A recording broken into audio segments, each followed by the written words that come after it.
Hello guys, this is Ganesh Lohar and welcome to on my YouTube channel. आज मैं आप सभी के साथ शेयर करने वाला हूँ कि केवीएस का 2018 का जो पेपर हुआ था पीआरटी का, उसमें ईवीएस का सेक्शन कहाँ से पूछा गया था। देखिए, केवीएस जो है एनसीईआरटी को फॉलो करता है ना। तो उसमें जितने भी 20 क्वेश्चन थे, 20 में से समथिंग मुझे 15 से 16 क्वेश्चन ऐसे है जो एनसीईआरटी से डायरेक्ट डायरेक्ट पूछे गए हैं। मैं आज आप सभी को बताने वाला हूँ और ये भी आपके साथ शेयर करूँगा कि सिलेबस के अकॉर्डिंग केवीएस ने कितने क्वेश्चंस किस टॉपिक से लिए हैं। आइए देखते हैं। ये केवीएस के सिलेबस को मैंने कुछ हिस्सों में बांट दिया है। इन 20 में से केवीएस ने केवल 11 टॉपिक्स में से क्वेश्चंस बनाए हैं। जैसा कि आप देख सकते हैं, केवीएस ने लोकतंत्र की प्राथमिक संस्थाएं से है जिनसे 2 क्वेश्चन पूछे हैं। ये क्वेश्चन नंबर लिखा है मैंने 139 और 144, नीचे आपको बताऊंगा मैं। उसके बाद स्थानीय निकाय, राज्य निकाय और राष्ट्र निकाय से एक क्वेश्चन उन्होंने पूछा है। लोकतंत्र में नागरिकों के अधिकार से कोई क्वेश्चन नहीं पूछा है। शिक्षा, स्वास्थ्य और सेवाओं में पंचायत और नगर पालिका की भूमिका से भी एक क्वेश्चन पूछा है। एक क्वेश्चन इससे पूछा है, क्वेश्चन नंबर 141। उसके बाद भारत की जनसंख्या में वितरण, घनत्व और वृद्धि और लिंग अनुपात से डायरेक्ट 4 क्वेश्चन पूछे दोस्तों, है ना। Question number 131, 145, 148 and 150। ठीक है। उसके बाद ग्रामीण शहरी संरचना से कोई क्वेश्चन नहीं पूछा। उसके बाद मानव विकास सूचक से कोई क्वेश्चन नहीं पूछा। आम बीमारियां, कमी, रोग और संचारी उनके रोकथाम के उपाय से भी कोई क्वेश्चन नहीं पूछा। उसके बाद प्राथमिक चिकित्सा और ग्रामीण तथा जिला स्तर पर हमारी स्वास्थ्य सेवाएं, वहाँ से इन्होंने एक क्वेश्चन पूछा है, क्वेश्चन नंबर 138। उसके बाद प्राकृतिक आपदा से भी कोई क्वेश्चन नहीं पूछा गया है। आइए आगे देखते हैं। परिवहन संचार से कोई क्वेश्चन नहीं पूछा गया है। प्राकृतिक संसाधन, ये कुछ इंपॉर्टेंट लगा केवीएस वालों को, इन्होंने सीधे 3 क्वेश्चन यहाँ से दिए हैं। प्राकृतिक संसाधन में जल, मिट्टी और भूमि, खनिज, धातु तथा गैर धातु, ऐसे 3 क्वेश्चन पूछे हैं। उसके बाद यहाँ से जल संसाधन से एक क्वेश्चन पूछा गया था। नदी और सिंचाई प्रणाली से कोई क्वेश्चन नहीं पूछा है। भारत के मानचित्र, अक्षांश, देशांतर और समय, इससे डायरेक्ट 4 क्वेश्चन पूछे गए। 133, 140, 143 एंड 149। भूमंडल की पहचान का स्थान, इससे भी एक क्वेश्चन पूछा है। पंचवर्षीय योजनाओं से एक क्वेश्चन पूछा है। स्वतंत्रता आंदोलन से कोई क्वेश्चन नहीं पूछा है तथा सांस्कृतिक पुनर्जागरण से भी कोई क्वेश्चन नहीं पूछा है। यह वायुमंडल से एक जनरल सा क्वेश्चन नाइट्रोजन के बारे में पूछ लिया गया था। ये कुछ क्वेश्चन से केवीएस पीआरटी 2018 के ईवीएस सेक्शन के। देखिए, ये क्वेश्चन पूछे गए थे। भारत की जनगणना 2011 के अनुसार भारत की नगरीय जनसंख्या के लिए निम्नलिखित प्रतिशतों में से कौन सा सही है। आइए दोस्तों, आपको बताता हूँ कि ये क्वेश्चन कहाँ से लिया गया है। ये पहला क्वेश्चन क्लास 6 के समकालीन भारत के चैप्टर नंबर 6 से लिया गया है। आइए आपको बताता हूँ। ये मेरे पास इसका पीडीएफ ऑलरेडी है। इसका पेज नंबर 59 पर आप आएंगे। पेज नंबर 59, देखिए दोस्तों, ये है पेज नंबर 59। यहाँ से एक क्वेश्चन उठाया गया है कि 1951 में कुल जनसंख्या की 17.2% नगरीय जनसंख्या थी, जो 2011 में बढ़कर 31.80% हो गई। देखिए दोस्तों, ये क्वेश्चन डायरेक्ट यहाँ से लिया गया था। अब हम इधर आएंगे। ये क्वेश्चन कहा या 31.80, 31.80 तो नहीं है, यहाँ पर 31 दशमलव अप्रोक्स कुछ दिया हुआ है, तब इसे ही हमारा आंसर मानेंगे। ठीक है। दूसरा क्वेश्चन है सीढ़ीदार खेती थी। इसमें सीढ़ीदार खेती निम्नलिखित में से किस क्षेत्र में की जाती है। तो दोस्तों, सीढ़ीदार खेती जो है, ये क्वेश्चन लिया गया है क्लास 10th के समकालीन भारत के लेसन नंबर 1 से। आइए आपको ये क्वेश्चन का आंसर मैं बताता हूँ कहाँ से लिया है।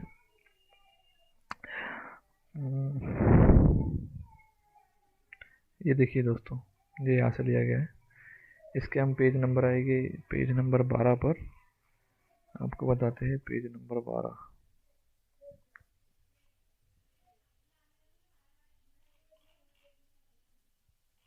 दस, 11 या 12। देखिए दोस्तों, ये क्वेश्चन यहाँ से लिया गया है। ढाल वाली भूमि पर समोच्च रेखाओं के समांतर हल चलाने से ढाल के साथ जल बहाव की गति घटती है। इसे समोच्च जुताई कहा जाता है। ढाल वाली भूमि पर सोपान बनाए जा सकते हैं। सोपान कृषि या प्रदन को नियंत्रित करती है। ठीक है। पश्चिमी एवं मध्य हिमालय में सोपान अथवा सीढ़ीदार कृषि काफ़ी विकसित की गई है। देखिए दोस्तों, ऐसे क्वेश्चन बना है, थोड़ा घुमा कर उन्होंने क्वेश्चन पूछा है कि सीढ़ीदार कृषि किन क्षेत्रों में की जाती है। तो ये इसका आंसर है ढाल वाली क्षेत्रों पर। देखते क्वेश्चन में यहाँ पर दिया गया है ढाल वाली पहाड़ी ढलानों पर। ये हमारा क्वेश्चन होगा आंसर। इसके बाद तीसरा क्वेश्चन आता है हमारा 133। उष्णकटिबंधीय निम्नलिखित में से किन अक्षांशों के बीच होता है। ये क्वेश्चन लिया गया है मेरे दोस्त क्लास 6 के भूगोल के अंतर्गत लेसन नंबर 2 से। इस क्वेश्चन में पूछा है कि उष्णकटिबंध किन दो अक्षांशों के बीच में आता है। आइए इसमें हम देखते हैं अक्षांश वाला देशांतर। ये रहा क्लास 6 का भूगोल का लेसन नंबर 2। देखिए दोस्तों, इन्होंने क्वेश्चन ये ग्लोब से उठा लिया डायरेक्ट, यह लिखा है। उन्होंने हमसे देखिए कौन सा क्वेश्चन पूछा था।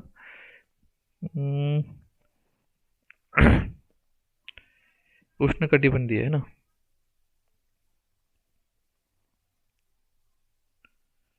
उष्णकटिबंधीय। अब इसमें हम देखेंगे पीडीएफ में उष्णकटिबंधीय। उष्णकटिबंधीय ये रहा मेरे दोस्तों। उष्णकटिबंधीय क्षेत्र जो है 23/1/2 उत्तर से 23/1/2 दक्षिण के मध्य पाया जाता है। देखिए आंसर में हम देखते हैं, आंसर है क्या हमारा 23/1/2 उत्तर से 23/1/2 दक्षिण। यही पहला उत्तर है भैया। ये उत्तर यहाँ से डायरेक्ट लिया गया था। देखिए इस प्रकार से केवीएस जो है एनसीईआरटी से क्वेश्चन पूछता है। अगले क्वेश्चन पर आते हैं। अगला क्वेश्चन है निम्नलिखित प्रक्रमों में से हास्ट और ग्रेबन किसके द्वारा बनाए जाते हैं। वलनन, ब्रशन, ज्वालामुखी क्रिया या हिमानीकरण। दोस्तों ये क्वेश्चन उन्होंने ना एज इट इज़ इंग्लिश में दे दिया है, जिससे बहुत ही कन्फ्यूज़न हुआ था। ये क्वेश्चन मिला नहीं, बाद में हम बहुत ढूंढने के बाद ये क्वेश्चन मिला है। मैं आपको बताता हूँ कि ये क्वेश्चन कहाँ से लिया गया है। ये क्वेश्चन लिया गया है क्लास 6 भारत के स्थल मंडल। इसमें पेज नंबर है अपना 43 पेज नंबर से लिया गया है। मैं आपको बताता हूँ। ये देखिए दोस्तों, यह बात की गई है, जब बहुत बड़ा भाग टूट जाता है तथा ऊर्ध्वाधर रूप से विस्थापित हो जाता है, तब भ्रंशोत्त पर्वतों का निर्माण होता है। ऊपर उठे हुए खंड को उत्खंड मतलब हास्ट जिसे इंग्लिश में कहते हैं, तथा नीचे धसे हुए खंडों को द्रोणिका भ्रंश जिसे ग्रोवन कहा जाता है। ये देखिए दोस्तों, इन्होंने यहाँ जो कोष्टक में इंग्लिश वर्ड लिखे थे डायरेक्ट यही से क्वेश्चन बना लिया है। तो ऑप्शन देखते हैं, इसके ऑप्शन क्या है। ऑप्शन में हमें दिया गया है वलनन, ब्रशन, ज्वालामुखी क्रिया और हिमानीकरण। इसका आंसर क्या होगा दोस्तों, ब्रशन। क्योंकि याद देखिए द्रोणिका भ्रंशों के मध्य बनता है ये दो, इसलिए इसका आंसर ब्रशन है। देखिए दोस्तों, ऐसे थोड़े लॉजिक वाले क्वेश्चंस के ईवीएस ने उठाए। आइए अगला क्वेश्चन देखते हैं।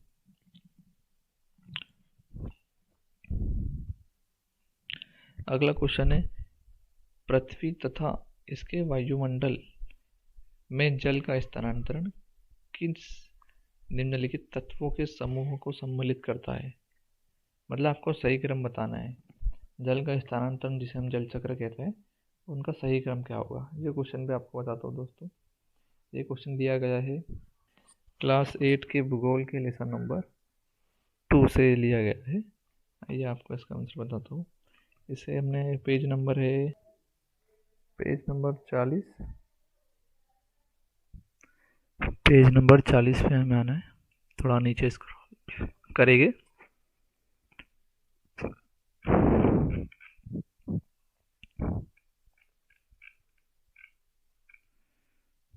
देखिए ये क्वेश्चन ये रहा, जल चक्र कैसे होता है। देखिए इसमें लिखा गया है कि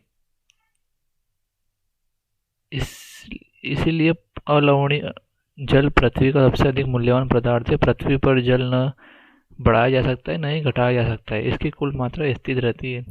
इसकी प्रचुरता में विविधता प्रतीत होती है क्योंकि यहाँ से ध्यान दीजिएगा, क्योंकि यह वाष्पीकरण, वर्षण और वाह की प्रक्रियाओं द्वारा महासागर, वायु, भूमि और पुनः महासागरों में चक्रण द्वारा निरंतर गतिशील है। जैसा कि आप जानते हैं, इसे जल चक्र कहते हैं।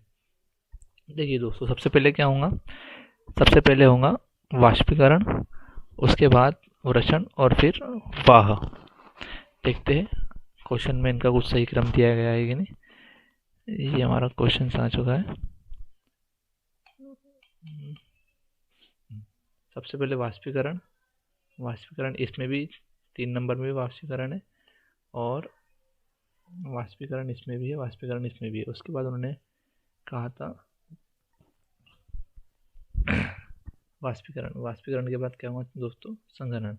तो ये जब वाष्पीकरण होगा, जब पानी की बूंदें ऊपर जाकर एकत्रित हो जाएंगी और बादलों का निर्माण करेंगी। बादलों के निर्माण के बाद वर्षण होगा और आखिरी में जलवाह की बात की गई है। फोर्थ ऑप्शन इसलिए नहीं होगा मेरे दोस्तों, क्योंकि वाष्पीकरण और वर्षण तो है, लेकिन पवन और तापमान का इससे कोई लेना देना नहीं है। जल चक्र का है, प्रभाव पड़ता है, लेकिन इसका सही क्रम 3 नंबर वाला होगा। ठीक है, अगला क्वेश्चन देखते हैं। समुदाय की भूमि को क्या कहते हैं। सार्वजनिक संपत्ति संसाधन, निजी संपत्ति संसाधन, सरकारी संपत्ति संसाधन या गैर सरकारी संस्थान संसाधन। ये क्वेश्चन भी इसी लेसन में से लिया गया है, क्लास 8 भूगोल लेसन नंबर 2। आइए देखते हैं।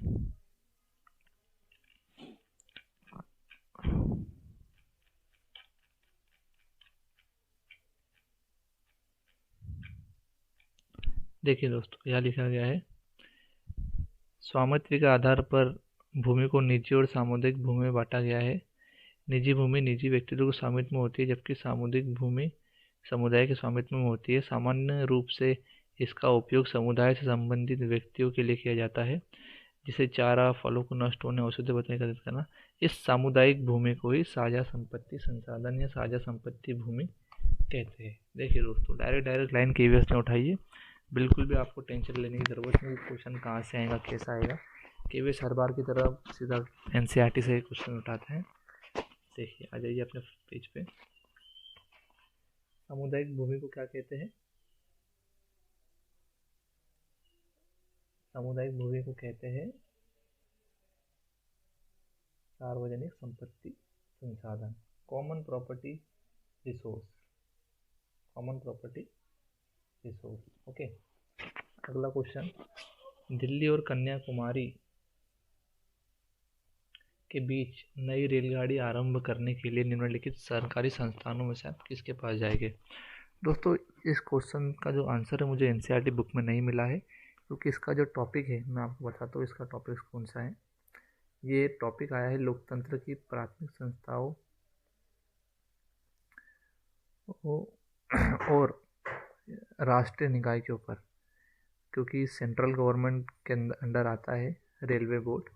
तो इसका आंसर जो है सीधा सीधा केंद्र सरकार हो, सेंट्रल बॉडी, सेंट्रल गवर्नमेंट के अंदर आता है रेलवे के जितने भी काम है, ट्रेन कहाँ से चालू करनी है। ठीक है, अगला क्वेश्चन हम देखते हैं। सार्वजनिक स्वास्थ्य सेवा तंत्र निम्नलिखित में से कौन सी एजेंसी चलाती है। ये क्वेश्चन भी दोस्तों सीधा सीधा एनसीईआरटी बुक से उठाया गया है। ये क्वेश्चन लिया गया है क्लास 7 सामाजिक और राजनीतिक जीवन के लेसन नंबर 2 से। आइए आपको बताता हूँ इसका आंसर डायरेक्ट। पहले ऑप्शन देख लेते हैं एक बार हम। निजी चिकित्सा संस्थान, सार्वजनिक एजेंसी, गैर सरकारी संगठन और व्यावसायिक चिकित्सक। सार्वजनिक स्वास्थ्य सेवा तंत्र है ना, कौन सी एजेंसी चलाती है। देखिए इसका आंसर मैं आपको बताता हूँ, ये रहा।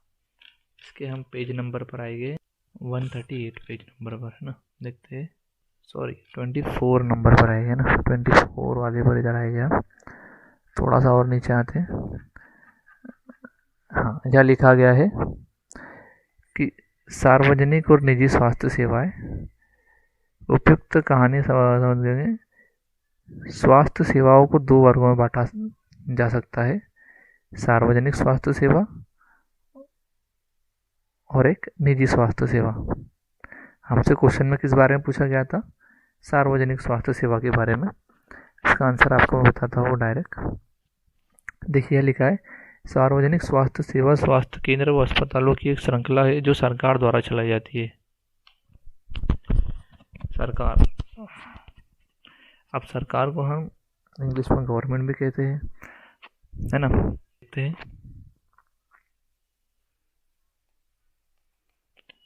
ऑप्शन में, देखो निजी चिकित्सा संस्थान, सार्वजनिक एजेंसी, गैर सरकारी संगठन, व्यावसायिक चिकित्सा। ये अब सरकार के बारे में जैसा कुछ लिखा नहीं है, इसलिए हम थोड़ा इंग्लिश ऑप्शन में पढ़ लेते हैं। प्राइवेट मेडिकल इंस्टीट्यूट, दूसरा दिया है governmental agencies, non governmental and medical. देखिए हिंदी के जो कुछ वर्ड्स रहते हैं थोड़े कन्फ्यूजन करने वाले रहते हैं, इसलिए हमें इंग्लिश के ऑप्शन भी कभी कभी पढ़ना चाहिए। जैसा कि यहाँ दिया गया है, सरकार द्वारा चलाई जाती है सार्वजनिक स्वास्थ्य सेवाएं, तो ये हमारा ऑप्शन कौन सा सही हो जाएगा इसमें, ऑप्शन नंबर 2, सार्वजनिक एजेंसी। आइए अगले क्वेश्चन की तरफ बढ़ते हैं। दोस्तों ये क्वेश्चन भी लोकतंत्र की प्राथमिक संस्थाओं से डायरेक्ट क्वेश्चन पूछा गया था कि भारतीय संविधान के पिता किसे कहा जाता है। इसका आंसर सभी को पता है कि हम कैसे कहते हैं, भीमराव अंबेडकर को। ठीक है, एकदम जनरल क्वेश्चन पूछा था। मैं आपको ये इसलिए नहीं बता रहा हूँ क्योंकि ये जो टॉपिक है संविधान वाला, ये एनसीईआरटी में इतना क्लियर दिया नहीं गया है, दिया भी थे वो डीप में 11th-12th में दिया गया है। ठीक है, अगला क्वेश्चन देखते हैं। अगर एक डिग्री के अंतराल पर अक्षांश रेखाओं को खींचा जाए तो उत्तरी गोलार्ध में उनकी कुल संख्या कितनी होगी। दोस्तों ये जो क्वेश्चन है ना, ये क्वेश्चन है क्लास 11th का। जी हाँ, ईवीएस ने क्लास 11th से भी क्वेश्चन पूछे हैं। ये एकदम डायरेक्ट क्वेश्चन उठाया कि ईवीएस ने, आपको बताता हूँ मैं, 1 मिनट है गए हम। ये देखिए दोस्तों, ये क्लास 11th में भूगोल के अंदर प्रायोगिक कार्य के अंदर ये 3rd लेसन है, अक्षांश देशांतर और समय। यहाँ से ईवीएस ने क्वेश्चन उठाया है, आपको बताता हूँ।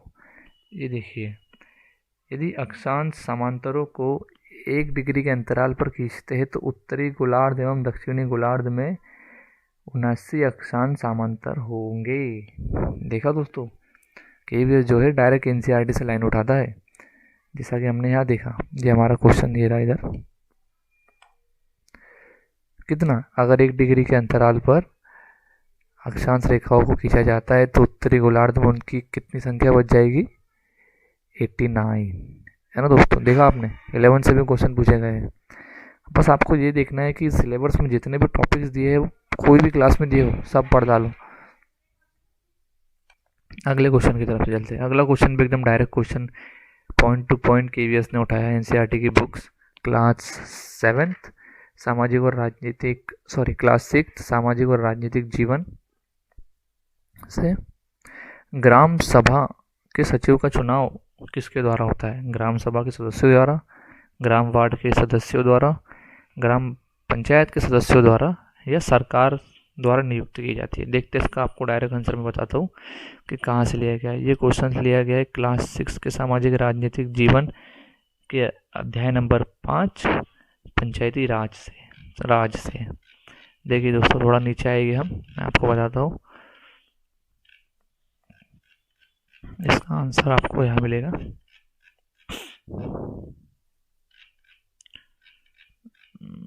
एक मिनट गलती करके ऊपर आ जाएगी थोड़ा।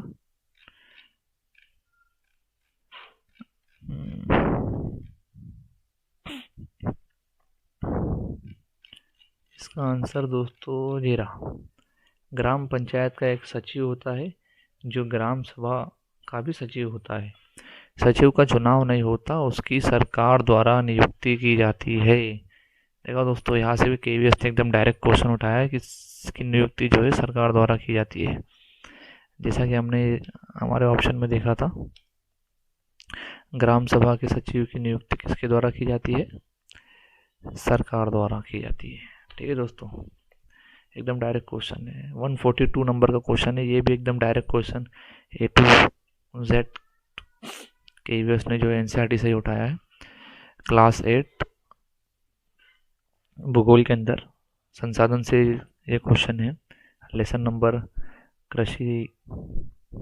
देखिए, छोटे भूखंडों पर साधारण उपकरणों द्वारा अधिक श्रम के साथ मैदान में खेती करने वाले किसान निम्नलिखित में से किस प्रकार की कृषि करते हैं? आदिम निर्वाह कृषि, गहन जीविका कृषि, वाणिज्य कृषि या स्थानांतरित कृषि। आइए आपको बताता हूँ मैं। ये कृषि चैप्टर ये रहा दोस्तों। देखिए, किसान एक छोटे भूखंड पर साधारण औजारों और अधिक श्रम के साथ खेती करता है। इसे कौन सी कृषि कहते हैं? गहन निर्वाह कृषि। ये भी एकदम डायरेक्ट क्वेश्चन जो है केवीएस ने उठाया है, पॉइंट टू पॉइंट। छोटे भूखंडों पर साधारण औजार द्वारा। इधर आइए, आपको दिखाता हूँ। छोटे भूखंडों पर साधारण उपकरणों द्वारा अधिक श्रम खेती, कौन सी कृषि होती है? ये गहन जीविका कृषि है। देखा दोस्तों, एकदम डायरेक्ट क्वेश्चन था।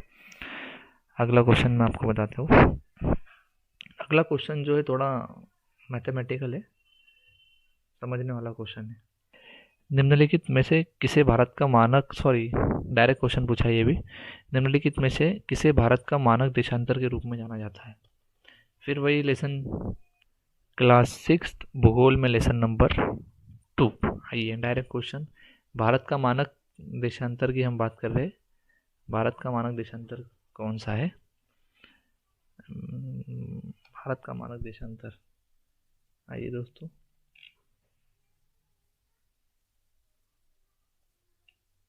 ये देखिए दोस्तों, भारत में 82/1/2 पूर्व को मानक याम्योत्तर माना गया है। देखा, ये भी एकदम डायरेक्ट क्वेश्चन था। आप ये डायग्राम में भी देख सकते हैं। ये जो लाइन है ये मिर्जापुर से होकर जाती है। ठीक है, ऑप्शन में देखते हैं। ऑप्शन में है हमारे 82, ये रहा 82/1/2 पूर्व। ये पूर्व का भी ध्यान देना दोस्तों, यहाँ कभी कभी पश्चिम भी लिखा आ सकता है ऑप्शन में। आइए अगले क्वेश्चन की तरफ बढ़ते हैं। अगला क्वेश्चन, ये क्वेश्चन भी मुझे नहीं मिला है एनसीईआरटी में, क्योंकि ये लोकतंत्र से है। फिर भी मैं आपको इसका सही आंसर बता देता हूँ, थोड़ा एक्सप्लेन करके। देखिए, निम्नलिखित में से कौन सा कथन सही है? पहला दिया है, राजतंत्र में राजा के पास शासन करने के लिए पूर्ण शक्ति होती है। बिल्कुल सही है। राजतंत्र होता क्या है? राजतंत्र में केवल राजा के पास ही शासन करने की शक्ति होती है, जनता उनसे सवाल नहीं कर सकती। जो भी निर्णय होता है राजा का होता है, केवल एक व्यक्ति ही पूरे शासन को चलाता है। तो ये कथन तो सही है, हो सकता है हमारा आंसर ये हो। सेकंड देखते हैं, राजतंत्र में राजा के निर्णय पर प्रजा प्रश्न कर सकती है। जी नहीं, गलत, प्रजा प्रश्न नहीं कर सकती है। लोकतंत्र में राजा के पास शासन करने के लिए पूर्ण शक्ति होती है। नहीं दोस्तों, लोकतंत्र क्या होता है? लोकतंत्र तो जनता के लिए होता है, जनता द्वारा चुनाव होता है। प्रश्न भी पूछ सकती है, इसलिए ये भी गलत होगा। लोकतंत्र में प्रतिनिधि के चुनाव की प्रक्रिया प्रजा भाग नहीं लेती, बिल्कुल गलत। हम नेताओं को बनाते हैं, इसलिए हमारा सही आंसर क्या होगा, राजतंत्र में राजा के पास शासन करने के लिए पूर्ण शक्ति होती है, ये इसका सही आंसर है। आइए दोस्तों, फिर जनसंख्या, जिसे 4 क्वेश्चन पूछे गए थे, इस बार क्वेश्चन जो है लिंग अनुपात से पूछा गया है कि 2011 की जनगणना के अनुसार निम्नलिखित लिंग अनुपातों में से भारत के लिए कौन सा सही। लिंग अनुपात 2011 का जनगणना का, फिर वही क्लास 9 समकालीन भारत लेसन नंबर 6। आइए जनसंख्या देखते हैं, ये आंसर कहाँ है हमारा। लिंग अनुपात ये रहा दोस्तों, देखिए भारत में लिंग अनुपात पूछा गया क्वेश्चन में, किस ईयर का, 2011 का। कितना दिया है, 943। लिंग अनुपात क्या होता है ये भी आप देख लो, प्रति 1000 पुरुषों पर महिलाओं की संख्या को लिंग अनुपात किया जाता है। ये कितना है भारत का लिंग अनुपात, 943। आइए ऑप्शन में देखते हैं दोस्तों, देखिए 910 स्त्रियां प्रति 1000 पुरुष पर, गलत। 920 स्त्रियां प्रति 1000 पुरुष पर, नहीं। 940 स्त्रियां प्रति 1000 पुरुषों पर, ये हो सकता है। 980 स्त्रियां प्रति 1000 पुरुषों पर। दोस्तों ये जो लिंग अनुपात होता है ये अपडेट होते रहता है, हालांकि 2011 के बाद जनगणना प्रारंभ नहीं हुई है, फिर भी इसका जो सटीक उत्तर है जो 943 के आसपास हम देख सकते हैं, वो होगा 940 स्त्रियां प्रति 1000 पुरुषों पर। ठीक है, ये क्वेश्चन भी एनसीईआरटी से डायरेक्ट लिया गया है। अगला क्वेश्चन एकदम जो मैंने आपको बताया था कि वायुमंडल से एक क्वेश्चन है, ये है कि नाइट्रोजन कितने परसेंट पाई जाती है, सभी को पता है 78% पाई जाती है, जनरल का क्वेश्चन था दोस्तों। 147 वाला क्वेश्चन है, देश में 9वीं पंचवर्षीय योजना निम्नलिखित में किस वर्ष में आरंभ हुई है। इसके बारे में भी आपको बताना चाहूँगा कि पंचवर्षीय योजना का लेसन एनसीईआरटी में मुझे नहीं मिला है, यदि किसी को मिले तो ज़रूर बताना, ठीक है। इसका आंसर होगा 9वीं पंचवर्षीय योजना है जो है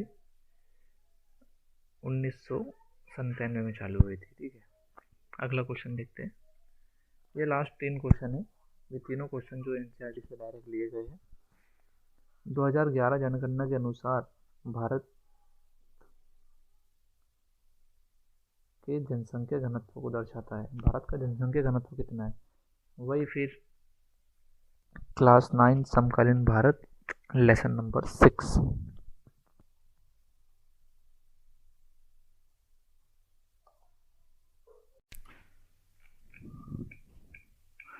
दोस्तों अब हमें देखना है यहाँ पर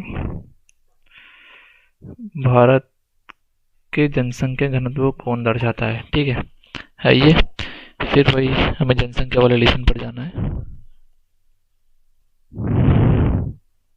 जनसंख्या पेज नंबर 55, भारत का जनसंख्या घनत्व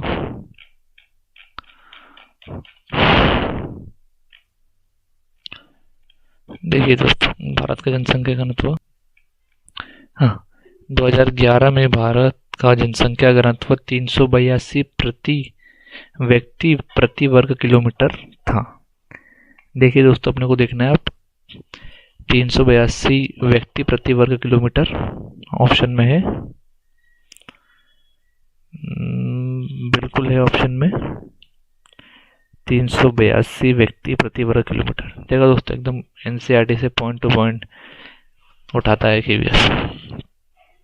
अगला क्वेश्चन 149, जब 20 अंश पूर्वी देशांतर पर स्थानीय समय सुबह 10 बजे है, तब 80 अंश पूर्वी देशांतर का स्थानीय समय क्या होगा।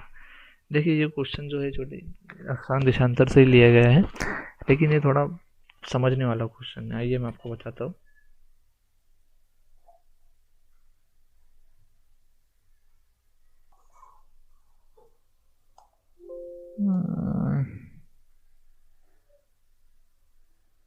अक्षांश देशांतर से। ये क्वेश्चन यहाँ से दिया गया है। देखिए दोस्तों, मैं आपको एकदम सिंपल मेथड में थोड़ा सा बता देता हूँ।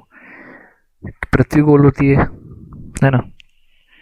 पृथ्वी गोल होने के कारण उस पर कितने अंश का कोण बनता है? 360 अंश का, है ना।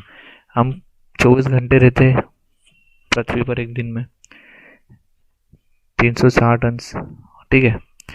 जब हम 360 को 24 से भाग देंगे तो एक घंटा तकरीबन 15 अंश के बराबर आएगा। कितना अंश?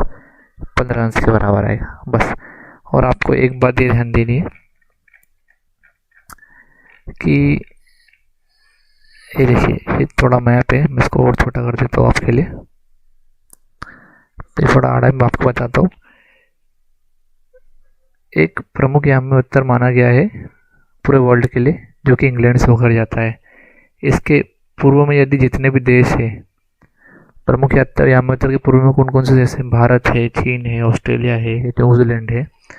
इस और जितने भी देश है उनका जो समय है इस प्रमुख यामी उत्तर, मतलब इंग्लैंड में जब भी जितने भी बज रहे होंगे उससे भारत के यदि हम बात करें तो 5.5 घंटे ज़्यादा है।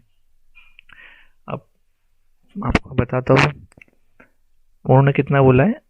15, 1 घंटा मतलब 15 अंश के बराबर होता है, ठीक है। अब आपको देखना है, यदि पूर्व में गए तो प्लस करेंगे और पश्चिम में गए तो थोड़ा कम करेंगे। आइए क्वेश्चन देखते हैं। क्वेश्चन में बोला है 20 अंश पूर्वी देशांतर पर स्थानीय समय 10 बज रहे हैं, सुबह के 10 बज रहे हैं 20 अंश पूर्वी में, ठीक है। 20 अंश पूर्व में कितने? सुबह के 10 बज रहे हैं। तब 80 अंश पूर्वी देशांतर में स्थानीय समय क्या होगा? देखो दोस्तों, जैसा मैंने आपको बताया कि 1 आवर बराबर 15 अंश होता है, ठीक है। 1 घंटा किसके बराबर होता है? 15 अंश के बराबर होता है। तो 20 से 80 के बीच कितने हो जाएंगे? 60 हो जाएंगे ना। 20 के 80 के बीच कितने अंश हो जाएंगे? 60 अंश, ठीक है। तो 1 घंटे में 15 अंश, तो 60 अंश में कितने हो जाएंगे? 4 घंटे, है ना। 4 घंटे हो जाएंगे। ये कितने हो जाएंगे? 4 घंटे। अब 20 अंश पूर्वी देशांतर पर समय कितना है? 10 बज रहे हैं। तो 10 बजे से हम 4 घंटे आगे कर लो। 11, 12, 13 मत कर देना, 1 होता है ना। 11, 12, 1, 2। अब AM की PM क्योंकि 12 दोपहर 12 के बाद PM हो जाता है ना। ये आपको जब मैं आगे यदि अच्छा रिस्पॉन्स रहा तो मैं ज़रूर आपको बताऊंगा और डिटेल में, है ना। लास्ट क्वेश्चन देखते हैं। भारत की जनगणना पर आधारित है। भारत की जनगणना के अनुसार 2001 से 2011 के बीच 2001 से 11 के बीच दशकीय जनसंख्या वृद्धि कितनी हुई है? उसी पर जनसंख्या वाले लेशन पर अब आएंगे। आइए थोड़ा नीचे।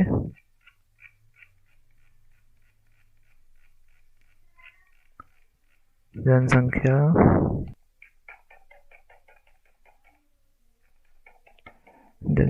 ये रहा दोस्तों, देखिए यहाँ लिखा है भारत की जनसंख्या वृद्धि दर 1951 से 2011 तक दी है, लेकिन हमें कब से कब तक चाहिए? 2001 से 2011 तक, ठीक है। कितनी दी है यहाँ पर? 17.64। आइए अब ऑप्शन में देखते हैं। ऑप्शन में 17.64,